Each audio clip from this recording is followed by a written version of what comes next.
మంత్రుల మీద మీడియాలో అసత్య ప్రచారాలు చేస్తున్నారని సీఎం రేవంత్ మండిపడ్డారు. మంత్రుల మీద ఏమైనా రాసే ముందు తనను విచారణ అడగాలి, తీసుకోవాలన్నారు. సింగరేణి టెండర్లలో అవినీతి జరిగిందని కథనాలు వచ్చాయని, తప్పుడు ప్రచారాలతో అపోహలు సృష్టించవద్దని కోరారు.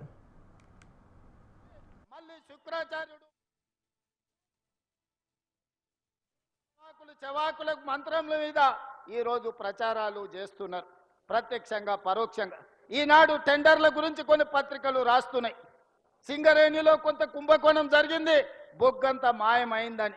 నేను ఆ పత్రికలకు, ఆ టీవీలకు, ఆ సోషల్ మీడియా వాళ్లకు, ఆ రాజకీయ పార్టీ నాయకులకు నేను చెప్పదలుచుకున్నా, ఈ ప్రభుత్వంలో అవకతవకలకు తావు లేదు. అనవసరమైన ప్రచారాన్ని, తప్పుడు ప్రచారాన్ని కల్పించడం ద్వారా అపోహలు కల్పించి మళ్ళీ శుక్రాచార్యుడు, మారీచుడు, సుబాహుడు బలపడడానికి మీరు ప్రత్యక్షంగానో పరోక్షంగానో సహకారం చేస్తున్నారు. మీకు మీడియా పంచాయతీలుంటే తలుపు మూసుకొని కొట్టుకోండి, లేకపోతే ఒకరి మీద ఒకరు బురద జల్లుకోండి. అందులో మమ్మల్ని లాగి ఆంబోతులు కొట్లాడితేనంట లేగదూడల కాళ్ళు ఇరిగినాయంట.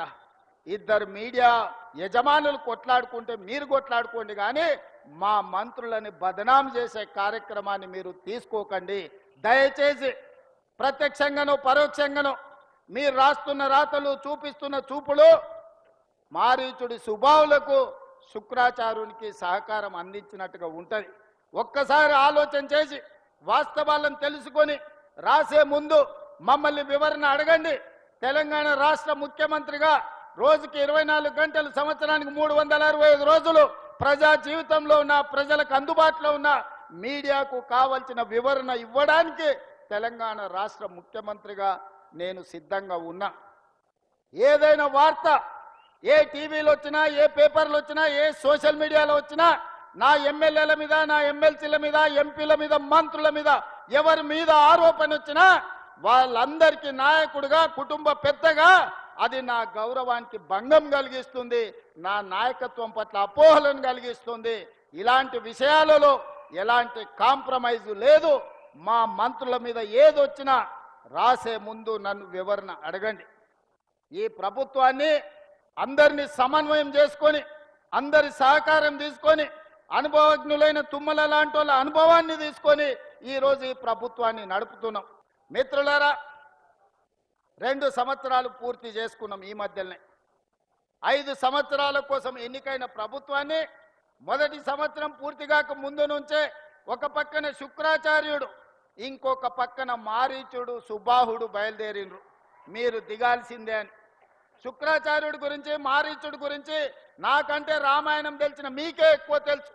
ఆనాడు పురాణాలలో దేవతలు యజ్ఞాలు, యాగాలు చేస్తుంటే వాటిని భగ్నం చెయ్యాలి, సామాన్య ప్రజలకు మేలు కోసం ఆనాడు దేవతలు యాగాలు చేస్తుంటే పేదలకు మేలు జరగొద్దు అని ఆ యాగాలను భగ్నం చేసే పని మీద రాక్షసుల కులగురువు, బ్రహ్మ రాక్షసుల కులగురువు బకాసురుడు లాంటి వాళ్ళను, మారీచుడు లాంటి వాళ్ళను, రావణాసురుడు లాంటి వాళ్ళకు కులగురువు ఎవడంటే శుక్రాచార్యుడు.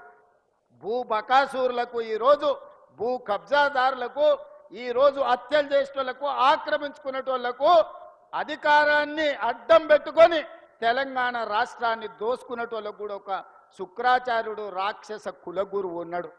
ఎక్కడున్నాడా? ఎర్రవల్లి ఫామ్ హౌజ్లో ఉన్నాడు.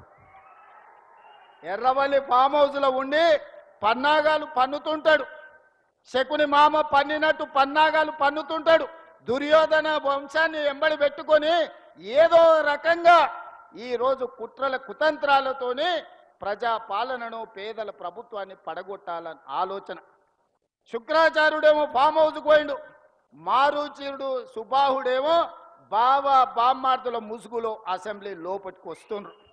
ఇవాళ మారీచుడు మీకు తెలుసు, మారీచుడే మాయ జింక రూపంలో సీతను ఎత్తుకపోవడానికి రావణాసురుడికి సహకరిస్తే చివరికి మారీచుడి సావు రాముడి చేతిలోనే తప్పలేదు. అట్లనే ఈనాడు ఈ ప్రభుత్వాన్ని బట్టగాల్చి మీదెయ్యాలి, ఈ ప్రభుత్వాన్ని బదనాము చెయ్యాలి అని అడ్డగోలుగా ప్రచారాలు